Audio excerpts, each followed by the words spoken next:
such an asshole.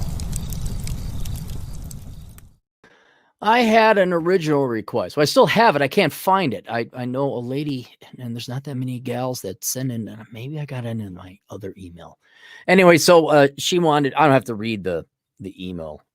She just wanted me an original request. If you want original requests, by all means, I like talking about the stuff I like to talk about. I got to get to the clients first because they pay. And I got a limitless list. But I want to talk about Die Hard 2021. First, it is a known fact that Die Hard is a Christmas movie. And the rest of you, I'm sorry you're all wrong. I'm sorry you did not take critical thinking class in school. It is a Christmas movie.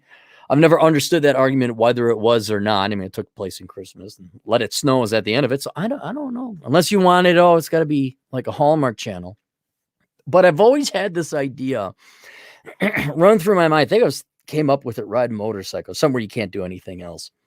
And I was like, not only like, could you make the movie today? Not in a sense that it was politically incorrect, because if you go back, it was pretty clean in that regard.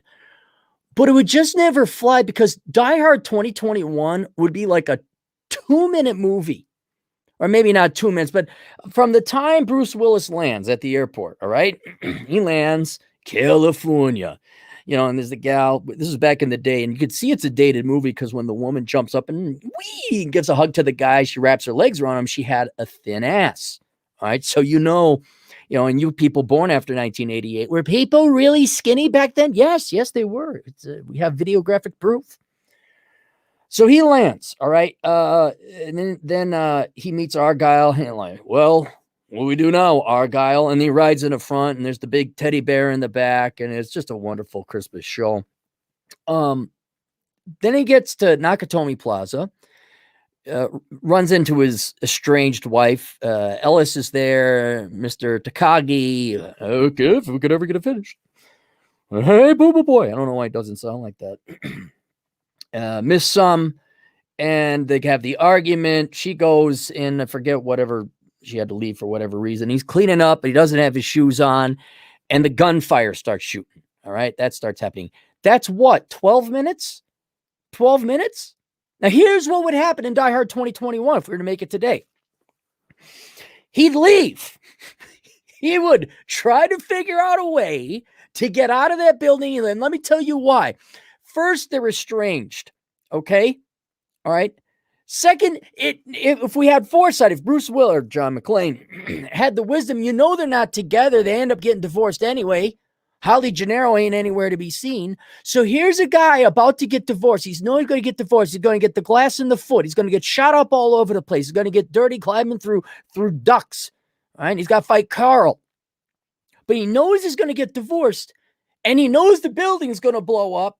If he just left, he'd get the kids, he'd get the house, probably some kind of survivor benefit from the Nakatomi Corporation. He'd just walk. And I know I'm kind of being cheeky and funny, but it actually is really sad, because, man, you talk to there's those of you that saw it in the theater and everyone else. Because I remember, forget you remember when 9/11 or JFK, I remember seeing Die Hard in the theaters in the 8th grade.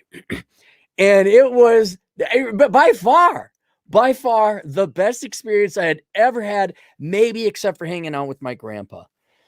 Because it was so cool, and the guy was so heroic, and it was St. Willis. And I would so do that. And what it was just natural. You just wanted to be the hero. And I don't mean in a grandiose sense, like, man, that was so cool. He saved his wife and all that. You wanted to be a hero. That every young boy, every young man has that in them. They want to protect the tribe. They want to do good. And run around an partially finished office building with fully automatic weapons. And of course, there's the middle school boy aspect of that. But it was like, wow, that's like point and purpose in life. You wanted to be John McClane. And now, as you get older and you see everyone get divorced, and this idealistic concept of love or sacrifice, no. No. 8th grade Cappy was a better man and more moral and better for society than 46-year-old Cappy.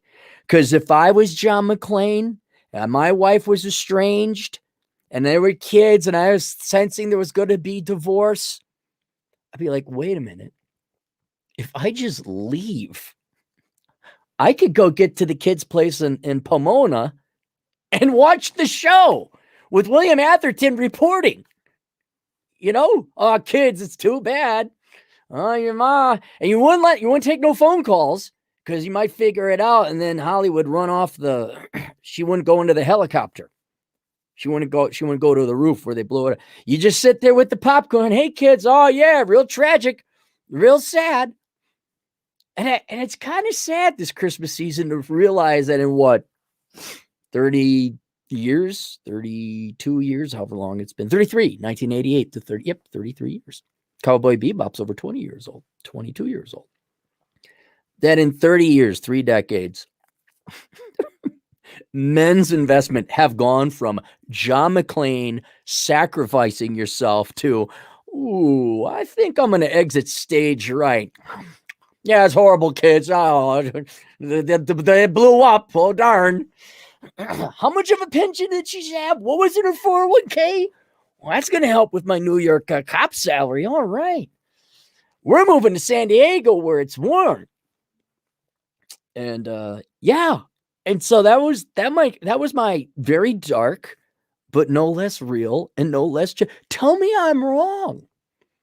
You tell me I'm wrong that John McClane, well, one, I guess he didn't technically have any moral responsibility to save anyone. I guess in a very purist, libertarian, and ultimately selfish sense, you would have. But now, I'd be thinking like all these people are from California. Probably all vote Democrat. I'm not risking my life. No divorce court, no divorce fees. No, I get sympathy. Oh yeah, it's time alone. Yeah, time alone. Ah, boo. Where's my veil? Tell me I'm wrong. And you can never have a movie like that again where a guy would go to that great length, unless it was like a chick show, unless it was chick crack. Like, oh, the selfless man. It'd be complete figure. And that, I guess that was another thing I just loved about the movie. I'm like, that could have happened. That could happen. But the Hallmark movie shows that's not going to happen. Christian Grey, philanthropist, big, tough, good, likes normal girl, billionaire guy. No, not that. Dude, Hogwarts is more likely to happen than that. But it shows, it's like, yeah, that was the world of possibility. It was almost a guy with a cop trapped in a building with terrorists. He'd probably go and try and do something about it. Now, and I don't know if cops have noticed how society doesn't like you too much. California. I'd be like, California. Oh, terrorists got a bunch of corporate cogs, huh? A bunch of MBAs, all leftists, huh? They all probably went to the Anderson School, which is UCLA's business school, I believe. Of course, nowhere near the Carlson School of Management. Oh, look, a fire exit that's not guarded.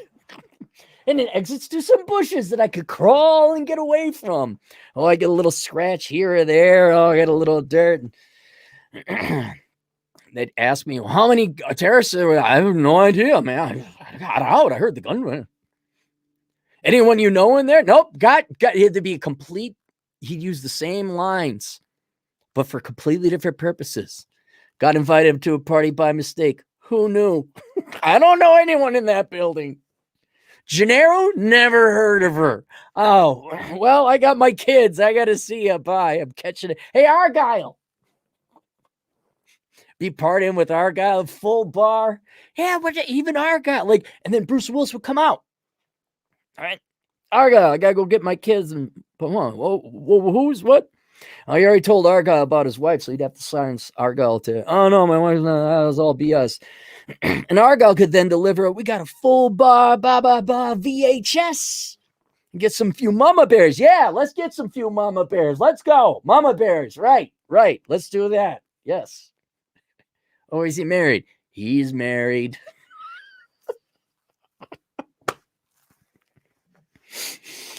Oh, and you know what? You girls would celebrate it because they're strong. Hey, you know what? Somehow they'd rewrite Die Hard 2021 where Holly Gennaro would have, well, we can't have guns because those are bad. She would, she would somehow get out.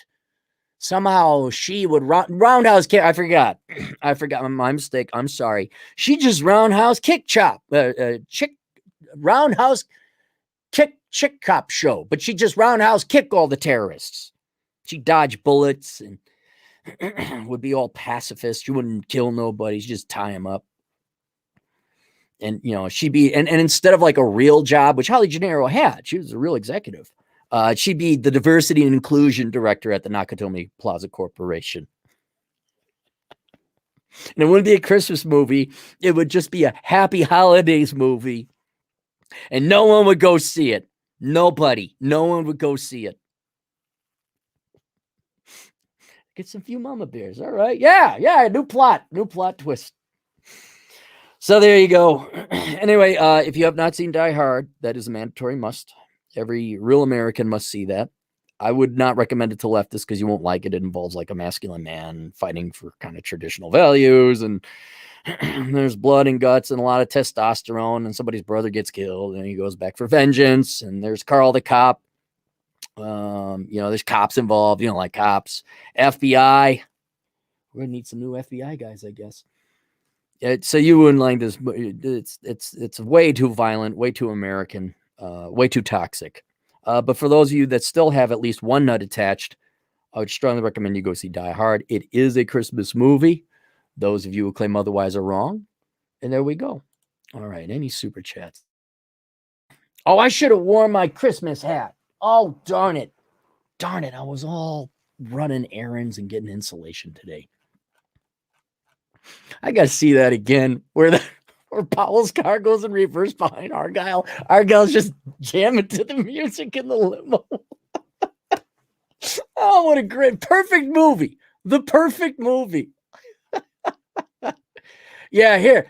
Margaret, let me tell you something, Black Kojak. You might know. I'll tell you another story. We'll get to the super chat. But Black, if you don't know this, you got to know the story about Marcus Brown. So first, Marcus Brown, I think this is the order it happened. We find out on the internet, we're all discussing something on Facebook. He's never seen it. And we're like, what? You've never seen Die Hard? What? And he's kind of a Republican. Like, you never seen Die Hard? Like, it just didn't comprehend, did not compute. So a couple of years go by, keep harassing him. So I fly down to Chicago and hang out with the guys. So it's Elkins, a bunch of Elkins' friends, the regular Chicago crew, including Marcus and Vince. And Vince is a big old, now he's a retired cop. He was in Iraq, Army guy, just a hell of a guy. But he's kind of the older father figure to the group. So we're sitting. Vince is there, Marcus is there, I'm here. And I look at Mark. I say, hey, did you ever see Die Hard yet? And Marcus says, oh, yeah, I started watching it. And I say, you started watching it? He's like, yeah, I fell asleep. And then Vince just looks and turns. What the hell's the matter with you, boy? You fell asleep watching Die Hard for the first time. If you've seen it before, okay, I can say. It's like, how do you fall asleep? Oh, I was tired. Vince just shakes his head. So I don't know if you knew that story, but yeah, Marcus Brown not only hasn't seen, Lord knows if you've even seen the full damn movie yet. So Marcus Brown hadn't seen it until he was well into his 30s, and the first time he watched Die Hard, he fell asleep. Boy is made of different material. So yeah, that's the Clem joke, $10. Watching Die Hard on Christmas Eve is my holiday tradition. It has gunfire, explosions, and a Christmas tree. Cannot get more festive and sentimental than that. And then it snows in LA at the end with all the papers flowing down from the explosion. You guys see that nice little touch at the end? Was it John McTiernan was the director? Yeah, scrolling down. Fred Friedman-Sowell, $2. Can you teach us basics of critical Clarey theory? Critical Clarey theory. It's very simple. Clarey theory eliminates philosophy and eliminates critical thinking. It eliminates critical race theory. All it is is you don't take courage. You have to have nothing left to live for in life, and you just speak the truth and start dropping truth bombs. Not because of any moral purpose, mind you. I'm being deadly serious. This is how I got here. Because you have nothing left to lose and 0 F's to give.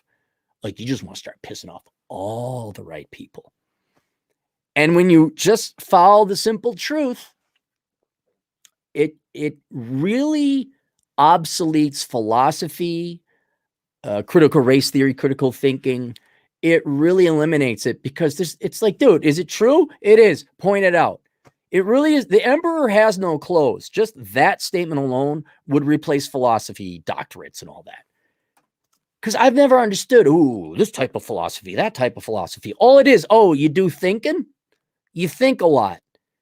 Are you empirical about it? Are you factual about it? Do you remove your emotions and feelings?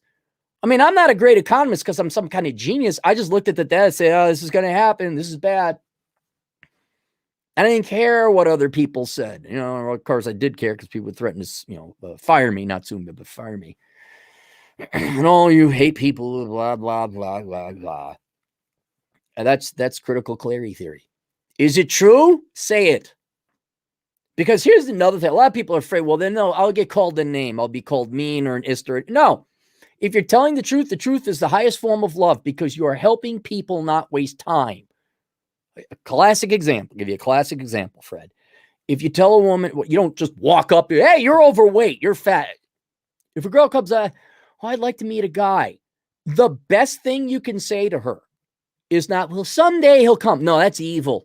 That's backstabbing evil. That's Oprah's department. Say, you're fat, lose weight. Maybe put it a little more politely. I guess you could put a spoonful of sugar makes the medicine go down. Maybe a tact is where I miss a lot of ears. But telling her the truth, you're fat, lose weight, that will help her. That will help her find love. I want to close the wage gap. Stop majoring in stupid crap. Girls want feelings more than they want success. I got it now. Now I can be part of the Democrat Party or Oprah's book club. I got it. I'm sorry. I thought we were trying to help people. We're just trying to get their money. I see. At the expense of them wasting their lives, and then their final throw of the dice on the crap table of procreation is in vitro fertilization and egg freezing. I got it now. All right. Money. Got it. Yeah. Don Rickles from Achilles Heroes. Yeah. That's it. That's why I could say, if it was not Bruce Willis, if it was John McClane today, he'd walk out. He'd find the fire exit, quietly and discreetly escape, get Argyle, some mama bears, and spend the last night, hanging out with the kids. What was the their maid? They had their lady. Escuela? It's not Escuela. That means school. Esmeralda? What was her name? Doesn't matter. So there you go. Noah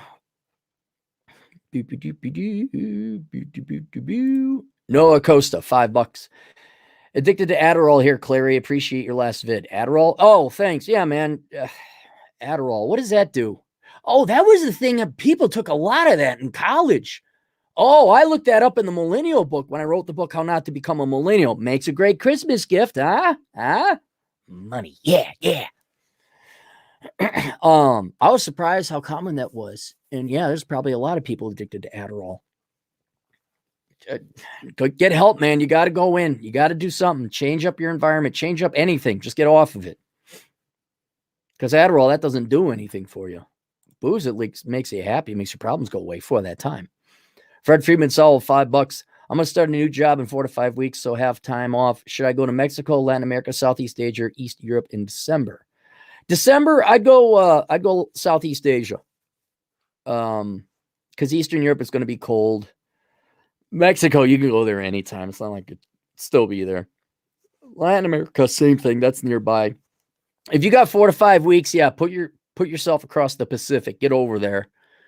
You got time to do some serious reconnaissance. So like I do Thailand, Malaysia, Indonesia, Laos, Cambodia, Philippines. I guess everyone keeps singing the praises. You might as well shorten up the ride, hit Hawaii, hit the Philippines. I don't know if I do not China. I don't think I go to China. I mean, I wouldn't mind going to China, but Japan and South Korea, I just don't. I don't know. Maybe it's too modern. Feral Android, $5. How do you recommend being a minimalist and using seeking? They seem diametrically opposed. Oh no, no, Feral. Hey, okay, here, dude, go get the book of numbers, but I'll explain it to you here. I'm not giving away the book, but the short version is this: when you include all the time and money. Oh, I'm sorry, not even time. When you include all the money you spend pursuing, capturing, and disposing of a girl, adjusting for the probability you will get married and then divorced, because then there's divorce costs. You're going to spend around, the average guy is going to spend around $265,000. All right. Any guy who's divorced and had to pay out half his assets will tell you it's way cheaper. But even removing divorce and marriage from it, let's just say courtship, dating, you're coming out light years ahead per lay, just paying for it. Absolutely. There is, it doesn't even come close, because I mean, it depends on where you are and how hot the girl is, but let's say $300 for a one night lay. You will easily save that money per lay that you would have otherwise doing it the traditional way, with courtship and dating and spending money on dates and gas and food and dinner, flowers, if anyone even buys people flowers anymore. You add all that up, and then that will pay for it, easily pay for it.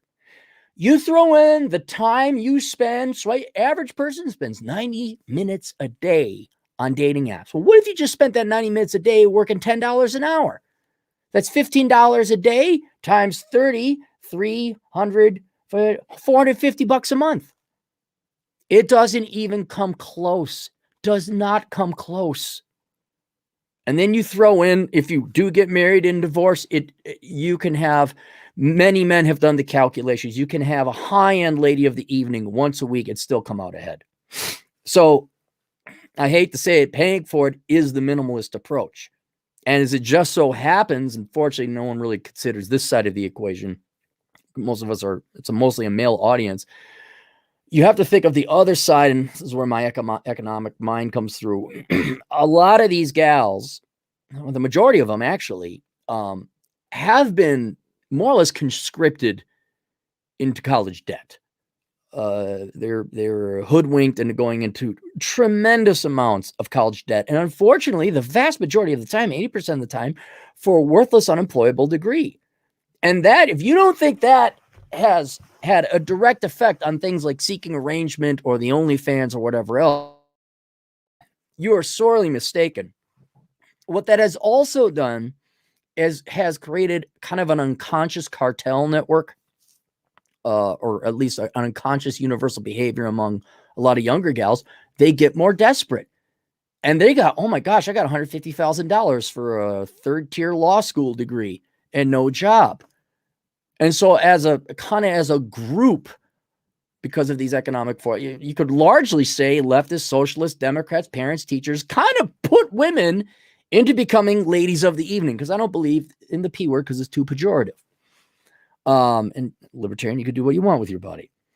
And so now, out of kind of mathematical, economic, desperate necessity, a lot of gals are doing this. Well, there's a study done, something like 1 in 10 college girls were on some kind of dating for money platform. Again, not judging, all for it, go ahead and do it. So now, especially if they're good looking, you want to date attractive women, and you want attractive women, you guys are now having this kind of, I'm not saying in a victim sense, this economic phenomena of poor young gals being crippled with debt is bringing into economic reality via sites like Seeking Arrangements, a new price dynamic where you got to pay. Now, you've always paid. I've always said you pay. I'm not going to go into the difference between barter and cash, but it's coming to the point also with womanism, trying to destigmatize evening work. Which, fine, again, I'm very indifferent. You're paying for it anyway. It doesn't matter to me. It's the same genetic material. It's like shampoo, dandruff shampoo, or Head and Shoulders. It's the same darn thing. as a kind of like a OPEC type of cartel, it's like, here's the market, you got to pay. So that's another side, although that doesn't address whether it's cheaper. It's just mean it's more prevalent and less stigmatized. And, you know, go watch Fresh and Fit, watch the girls they bring in. I mean, oh, I'm a model. Sure you are. Yeah, right. Okay. You know, you with an undergrad in chemical engineering, no less, I bet. Right. You're just looking for Mr. Right. And you're not going to require any compensation whatsoever. Mm-hmm. Yeah. So watch. That is a very fascinating thing as an economist I like looking at, because you're just going to see it. I've said it before and it's already happening. Seeking arrangement will be the new Bumble or dating platform or whatever it is, or sites like that. That will be the new normal within 3 to 5 years. I'm just afraid what's going to replace it. I don't know where you go from there. Fred Friedman-Sowell, $2. I think dates in Chicago ghost me for Vlad Elkins. Boy, it's hard to date in Chicago.